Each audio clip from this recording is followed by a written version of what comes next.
Welcome to Talking Heads on USA Global TV, starring the one and only wonderful Dr. Jacalyn. It's a prestigious place where world-class influencers and experts meet, and where you'll find the most trusted advisors and coaches for all things in life and business. Visit usaglobaltv.com to sign up for our newsletter, get the value you need, and be first in line to learn about events and giveaways and other valuable content. Connect with us. Email Dr. Jacalyn at usaglobaltv.com to talk about how you can become part of USA Global TV. That's USA Global TV, where the doctor is always in.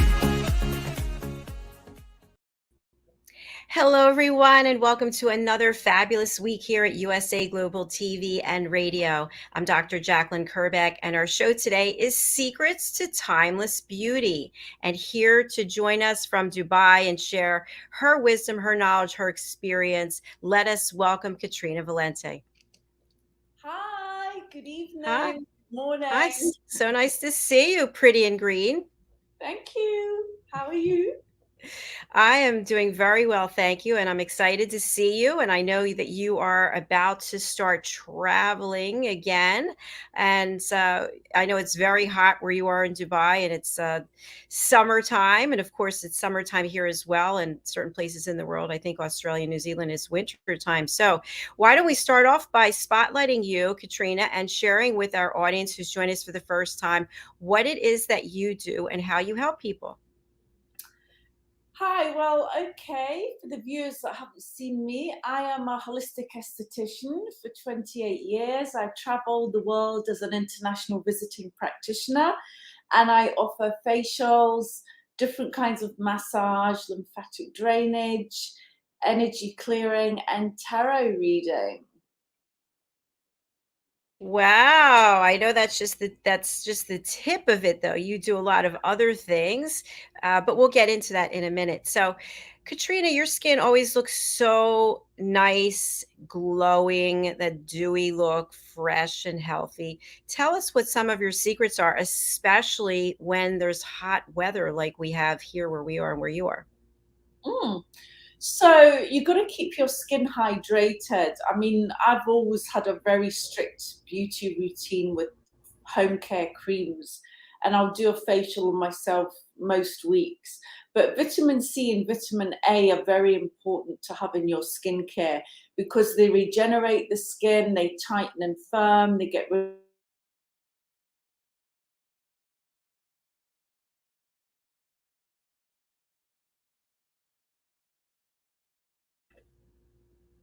Well, it seems we may have lost Katrina for the moment. Let me put her backstage. Oh, you're back. Okay. We lost you after vitamin A and C, and it has to be in your skincare. Yeah, it has to be in your skincare. And, you have to drink lots of water and, alcohol, smoking, that's things that age you very quickly. So as a woman, you should try and manage that, if you do like a drink and you do like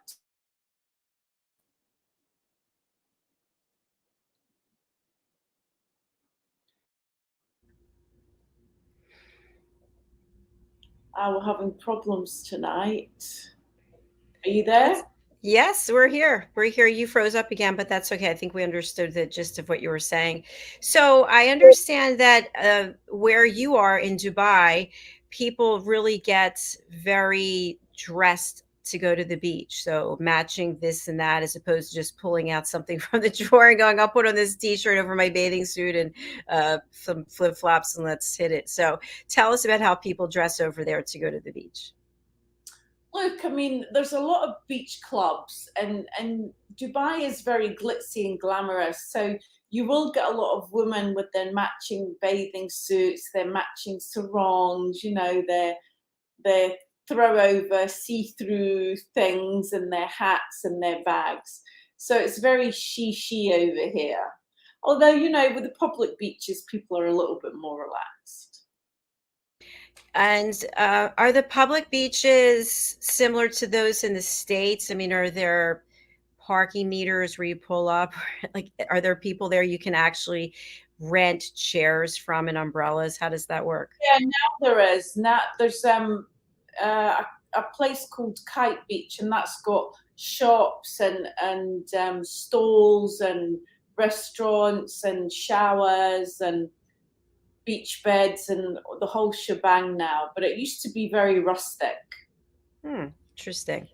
Well, I think uh, when it comes to sunbathing or going to the beach, I've always felt that there is sort of this dynamic of we need to get vitamin D, but we can't get too much vitamin D.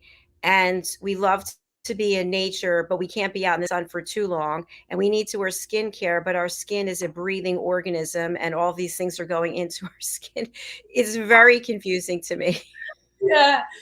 I mean, look, they say you should have 20 minutes of sun per day, and you shouldn't wear sunblock, and you shouldn't wear a hat or sunglasses, because vitamin D penetrates the eyes and it penetrates the top of the head and the skin. So if you're wearing a sunblock, it stops the vitamin D from metabolizing from the sun, apparently.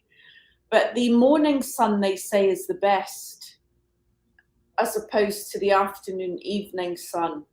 So it's better that you go sunbathe early in the morning, and the rays aren't so strong either. And then it kind of sets you up for the day. I know that I use an app on my phone for the weather, and it actually will show when the UV rays are the strongest. And it actually rates whether or not it's a good time for you to go out if you're looking to get some sun. So, to your point, it sounds like 20 minutes is something that we can do without being all covered up in a disguise with a hat and glasses and lathered in sunscreen. But then anything more than that, probably we need to put on sunscreen, correct? Yeah, I would think so. Yeah. I mean, there's a thing called sun gazing, and you're supposed to look at the sun, and the rays of the sun penetrate the eyes and give you all good stuff. I can't remember exactly what it is, but it has also got to do with the synthesis of vitamin D in the skin. But it's very important for us, vitamin D. I mean, most people in Dubai are actually deficient in it because we're never in the sun. Although it's sunny all the time, people work usually 6 days a week, and you don't go to your beach on your one day off, So, and we don't walk really in Dubai either. So hardly anybody's ever outside. So vitamin D deficiency is a big problem here. That's really interesting.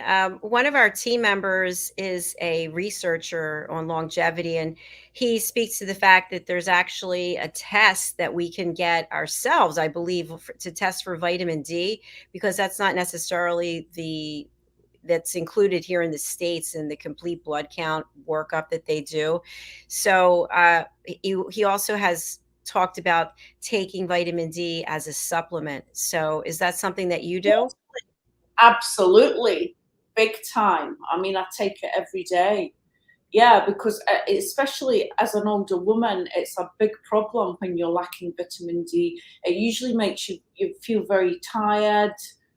It promotes a lot of things within the body, so it's really an important supplement. And most people here, we get the shot that gives you the big dosage, and then that sets you back on track. So yes, it's a very, very common supplement here that most people have to take. Did you refer to yourself as an older woman? I'm not 20 or 30 anymore. So Well, I'm right there with you, but I don't think of myself as an older woman. I don't know why, but no, I I guess mean, neither do I really. But especially menopause, vitamin D is a big problem. And you've got to really balance that. But we get blood tested for vitamin D here. It's a very common thing. Hmm, interesting. Well, I know for me, especially during the pandemic, I really looked at what I'm eating and how much water I'm drinking. And I was taking a number of supplements, but then I was getting facial eczema and psoriasis, and I didn't know what was related to what. So I stopped everything. And now I don't take any supplements. And I actually have, You either. And I Yeah. actually have, no, I don't have to take my blood pressure medicine anymore. I check it every day. My blood pressure is perfect. So I really think it has to do with what I'm eating and how I'm living as opposed to how I was before. Yeah, I mean, I also have been a big supplement junkie ever since I was in my 20s. And through menopause, I've been taking even more supplements. But I was tested with the bioenergetic machine lately, which tests all your inner organs and what supplements you need. And it was saying that I didn't need anything at the moment, except vitamin D and magnesium and a few other things. But so yeah, I've come off everything as well. I think your body does need a break. I think it's very hard on your liver when you take a lot of supplements all the time. I do too, and I know many people who, uh, for years, they have bags of supplements. Like every meal, they're taking all these supplements, and I think to myself, how do you know what kind of reaction all these things are going to have together? So you might read one article where you need iron, another article where you need magnesium, and then you just go to your vitamin store, you pick them up, and you take them all together, and who knows what's going to happen. Yeah, I think it's important to be tested for supplements because you can overdose or you could be wasting your money taking things that your body doesn't need. So I'm having a break this summer. Well, I'm glad you brought that up as well because the vitamins slash vitamins, they're expensive. All these, you could spend 30, $40 on something. And again, is it the, I don't know what the word is, but you can go look for vitamin C and you can find several different brands. One's much less expensive than the other. So how do you know which one to buy? Do you just buy the expensive one because it's more expensive? I don't think so. A good tip is you should always have capsules, not tablets, because the tablets are sometimes very hard, so it's very difficult to digest. Capsules are much easier because they have the gelatin coating, and you can even break the gelatin and just take the powder out of them. So I never buy tablets, I always buy in capsules or oils. Interesting. I didn't know anything about that. What about I was taking vitamin C for a while, which is a long time ago, but it was the wafers and they tasted really good. And when I looked to see the sugar content, I thought, oh, no wonder they added sugar. That's why they taste so good. But you would just chew them or those little, um, have you ever heard of this? I'm aging myself. Have you ever heard of a cartoon called The Flintstones? Of course, Okay. yes. And they would have the little Flintstone vitamins that you could take. I used to love them because they tasted so good. Yeah. No, you have to really look at the ingredients, especially these effervescent vitamin C that you get. They're full of the saccharin and really bad things for the body. So yeah, Yeah, it is. so we're talking today about our skin and also how to take care of it, especially in hot weather. Of course, in cold weather, it's another story. What about for people who are really excessive sweaters? And I don't mean a sweater you put on, but they perspire a lot. How does this impact the skin? Is this a good thing or not so good? It's not so good. I was just actually with a client who sweats a lot, and they're getting eczema on the face, and it's because when you sweat a lot and the sweat dries, then it causes bacteria on the skin if you don't wash it off immediately.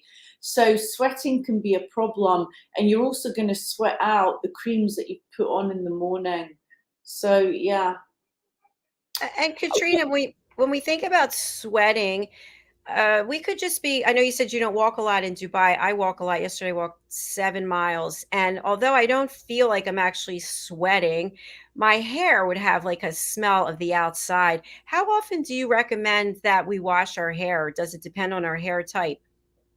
Yeah, I think it depends on your hair type. I mean, some people say you should wash your hair every day, others say once a week. I mean, it really depends on your hair type and the kind of hair texture you have, you know. I mean, I wash my hair twice a week. If I was to wash it every day, it would just be too soft. I mean, I just couldn't do it. So I think it really depends on what kind of hair you've got and what kind of lifestyle you have. And when we think about our scalp is obviously a breathing organism, right? There's skin on top of our head. And I think sometimes people just forget about this, that also you see how my hair is today. I washed it this morning and then just pulled it all back. But if I were to wear my hair like this on a regular basis, I'm going to start to lose hair here and here from pulling it back. I found that over time. What are your thoughts about ways or hairstyles that we can use when we have hot weather and we're wearing our hair back, or we're wearing a cap or a hat? Um, I mean, I think it's important what you use to tie your hair up. I mean, you know, back in the day, people used elastic bands, which were very bad because they broke off all the hair when you were trying to pull them out. So nowadays, they've got these bendy plastic things. I've usually got one on me. I don't have one at the moment. But they totally protect the hair, so you could pull it out and it doesn't pull any of the hair with it. You know, doing deep conditioning treatments once a week, once every few weeks. I mean, the longer your hair is, the more you have to look after it. So I've always done deep conditioning treatments and used expensive shampoo and conditioners. And, you know, depending on the quality of the water, it's very good to have a water filter on your shower head. That makes a big difference. I mean, living in Dubai, it's all desalinated water. So the first thing that happens to somebody that comes to live here is their hair starts getting thin. And it's because of the water. So water filters are a good option. They really can make a difference. That's a great point. I remember when I used to travel in my corporate career, and certain places I would realize that my hair was really soft after I'd washed it, or it was more coarse. And I thought, oh, it's directly related to the water. By the way, we have a Totally. comment from someone. Hello, I'm in Bangladesh. Well, nice to have you with us. I'm sorry I don't know how to pronounce your name. But yes, I see you're writing hello. Hello. We're glad that you're here. Thank you. If you have any questions for Katrina or me, please go ahead and type it in there. Okay, so we're talking about the fact again that it's warmer weather and we're enjoying it. We want to just commune with nature. I absolutely love that. And I'm sorry that you can't go for walks. It's just so invigorating. And there are other things that we need to be aware of as well in terms of our skin. Tight clothing, or clothing that breathes, or clothing that actually has built-in sunscreen capacity. What are your thoughts about that? Yeah, it's always good to wear light, uh, loose clothing when it's hot. I mean, it's a lot cooler. When you've got tight clothes on, especially if the fabric isn't conducive to hot weather, you can get very sweaty very quickly, and that is very uncomfortable. So You know, yeah, I mean, nowadays you are getting fabrics that are UV protection. I'm not sure if there's so much in mainstream yet. I mean, I know you can get bathing suits for children with the long sleeves that protect them from UV light, but I'm not so sure about in daily clothing.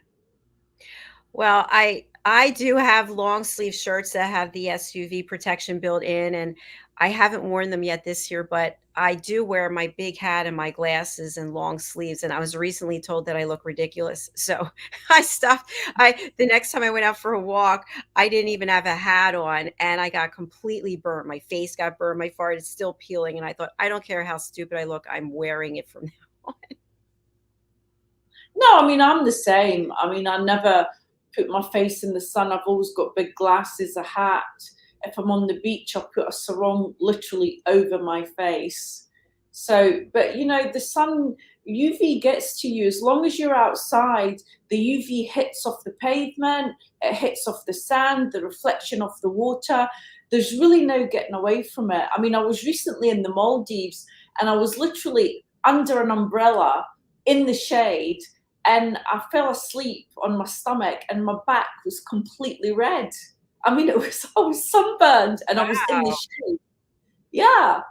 So, you know, you cannot get away from it if you're outside. You just have to try and do the necessary precautions to try and stop as much UV as you can. These are all great points. We're going to take a break, and then I want to hear about your upcoming trip so you can let our audience know where you're going to be, what you're doing, and we'll just see where that leads to. How does that sound? Great. Okay, fantastic. Let's take a look at our.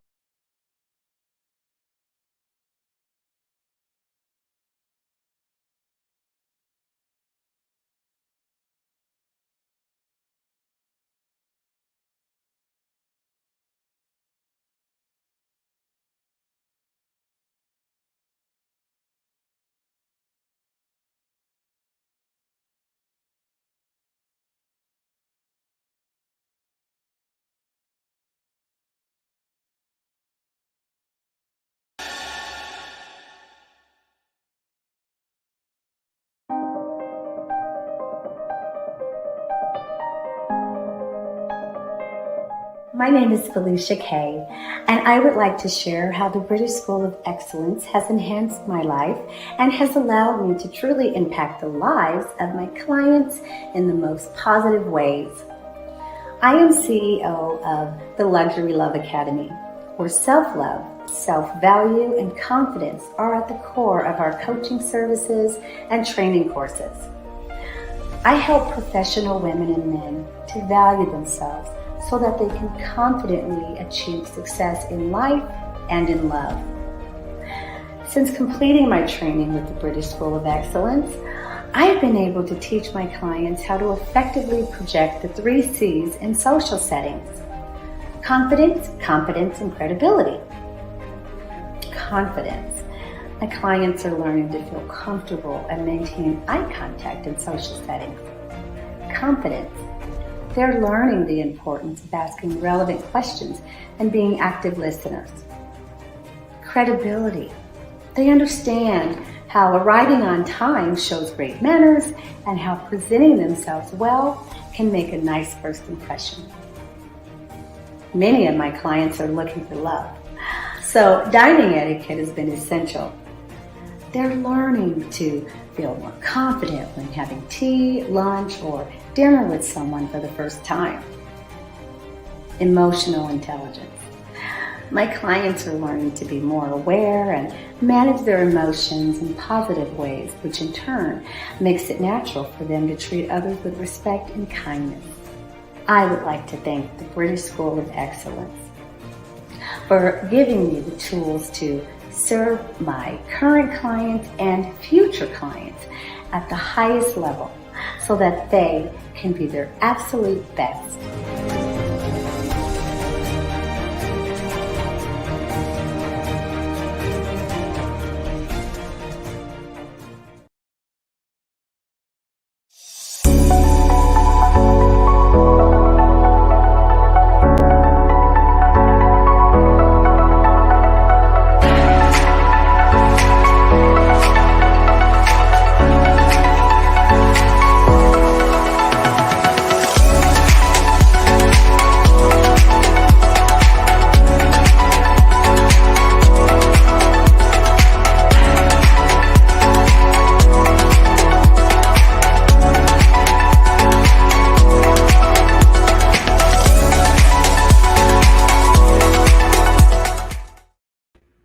Hello, and welcome back to USA Global TV and Radio. I'm Dr. Jacalyn Kerbeck, and we want to thank Philip Sykes and the British School of Excellence for their sponsorship. Please go to their website, thebritishschoolofexcellence.com, to learn more. Okay, back to the show. Let's welcome back Katrina Valente, joining us from Dubai. Hello, welcome back. Glad to be back. So, Katrina, you're about to take off and go somewhere else for 6 weeks. It sounds very exciting. Tell us what you're up to. So this summer, I will be doing my 6th year in Mykonos at the Belvedere Hotel for 3 weeks. And then from there, I go directly to Crete to the Alunda Hotel for another 3 weeks, and then back to Dubai. And what will you be doing while you're there? I'm going to be offering my services in the spa. So I'll be offering facials, different kinds of massage, my healing, and tarot reading. And if somebody wants to book in for this, can they, or is it not open to the public? Well, Well, I mean, yes, of course, it's a hotel. It's anybody that's in the hotel, outside of the hotel. I mean, it's our spa, you know, anybody can come. So yeah, we're in the town with one of the only hotels that are actually in Mykonos town. It's very beautiful. And so I'm always happy to go there in the summer. I always have a lovely time. The energy of the island is very special. So how would you say your experience will be different than other places that you've gone and worked in a spa? Because this one is in the town, so I can actually go out at night. I'm not on a desert island. You know, it's actually a big island, you know, a normal size island with many things to do. So yeah, it's a bit more normal life, you know, And quite now, relaxed. when you're working, and I assume if they're fully booked at the spa, you're going to be very busy. How do you keep up your energy and how do you keep yourself looking like you just started the day, even though you've been working for 9 or 10 hours? I mean, I'm lucky, you know. I always kind of look okay. I mean, I eat well, I don't drink, I don't smoke, I don't really go to bed too late. I'm always, you know, if I'm tired, I just don't go out in the evening. I mean, I don't go out every evening. You know, you can maybe go for a walk around the shops or whatever. So I gauge myself, I listen to my body, and I always keep hydrated. I eat breakfast and lunch, I don't have dinner, so my body gets a rest with the intermittent fasting. And I always exercise wherever I travel to. So I'm lucky that I have the facilities, you know. So yeah, I try and keep as close to my normal routine as possible when I travel. And then wherever I am, I get into the routine there and I just do the same things every day. And that kind of keeps you on track a bit, you know. Yeah, I think you're very disciplined and structured, it sounds like, and you're doing intermittent fasting, as am I. I skip breakfast, so I eat lunch and dinner. So it's interesting you skip dinner. And Yeah, I've been a dinner person. I don't like to eat too much at night. So I'd rather have breakfast and lunch. Sometimes I do skip breakfast and then I'll have lunch and dinner. But yeah, I'm not too big on eating. I don't feel I need a lot of food these days. So 2 meals a day is plenty for me, you know? I was just having this conversation with someone about how when I was growing up, food was a big deal because it was all about the entertainment aspect of it. You know, we're going to sit down to a formal dinner, we're going out to dinner, and we're dining, we're here for hours. And now, because of my health conditions, I've been more focused on food as a tool for this container, this body to function at the highest level. And it's interesting how this mindset shift that I have has shifted my overall behavior. And what I mean by that is I used to have a very busy social life and I was going out to dinner all the time. And now I could care less about ever going out to dinner. I have no interest. I'd rather just eat at home. And it's just that food is not, it doesn't represent what it used to me. Yeah, I mean, no, I'd rather do a lunch than a dinner. I don't like to eat at night. It doesn't make me feel good. So yeah, and I think the older you get, the less you want, the less you eat for some reason. I don't know why that is, but it seems to be the way things are. Well, from people who are older, who I've, had in my life various times, I've noticed that there's a lot of discussion about when we're going to eat. When's the next meal? And then it's time for the next meal, but they don't necessarily eat that much. So I think it's sort of like something to look forward to. And Mm. that's what I was mentioning. That's how I used to feel, but I don't look at it like that anymore. I look at it as food is a gift. And if we pick the right foods to eat, our body's going to be receptive and thankful. And this way, like for me with ulcerative colitis, food has a major impact on my body. So I'm tired of being sick. So I had to make a decision, and it wasn't really that tough because to feel good is a blessing. Yeah, absolutely. And I think it's not about the quantity, it's the quality. Yes, That's for sure. Now, what type of food will you be eating when you're in Greece? Well, there's a lot of Greek salads. I mean, they've got most things on the menu. I eat in the hotel. So, fish. They're not too big on vegetables, the Greeks, I have to say. So I struggle with that a bit. But yeah, I always love the Greek yogurt, of course. And I'll have fruit in the morning. So yeah, I just kind of go around the menu. They do a nice quinoa salad if it's the same menu as last year, Oh, I and then love it's pasta now and again. And then they have Nobu restaurants, so I always get treated to a free dinner at Nobu while I'm there. Oh, So how nice. I do have dinner that night. I like Nobu. I've been to the one out in Malibu, but that was a long time ago. So, what do you do for your workout routine when you're traveling? Do you have, like, for example, I have a TRX. I don't know if you know what that is. The bands. Of course, Yes, yeah. and some people have inflatable weights that you put water in. They're plastic. And what do you do? You actually have the Well, full gym. yeah, I mean, I am lucky. The places I go do have not a full gym, but they've got enough that you can improvise to have a decent workout. And so, yeah, I just carry on as normal as possible. Obviously, there's not the range of machines, but you can improvise. And yeah, I try and rest when I first get there for at least 3 days, 4 days. Um, Plus the day that I travel there. So I kind of give myself a break, get into the routine, and then I'll start training again. And is Greece a different time zone than where you are? I think it is. It's only 2 hours different. Okay. So Yeah. you've done this before, and staying at a beautiful resort is not a it's not a hardship in any way, right? Everything's there for you, which is really nice. So when you are traveling and you have jet lag, if you ever get it, what are some of the things that you do to compensate and feel better?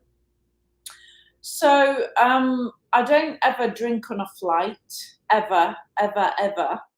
I mean, I'm not really a drinker anyway, so to drink alcohol on a flight is a killer. It's super dehydrating. So I work with Altera Bio Color Therapy, and they have an oil. It's a white oil, and it contains all the colors of the chakras in different essential oils. So what that does is it brings you back into the time zone. I inhale the perfumes, I use the oil on my body, so it brings you back into the time zone. But the places I go, there's only ever 2 or 3 hours difference, so it's not that bad. And the airplane, inside the airplane, that is really dehydrating as well, the recirculated air, isn't it? Yeah, totally. Yeah, so it's good to have one of the water sprays.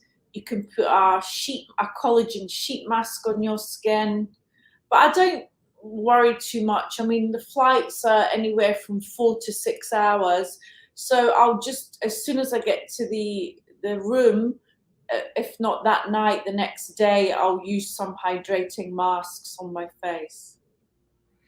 All great tips. Thank you so much for sharing these. Now, No what problem. about people who are traveling further? They're on a plane for 12 plus hours. Any tips for them?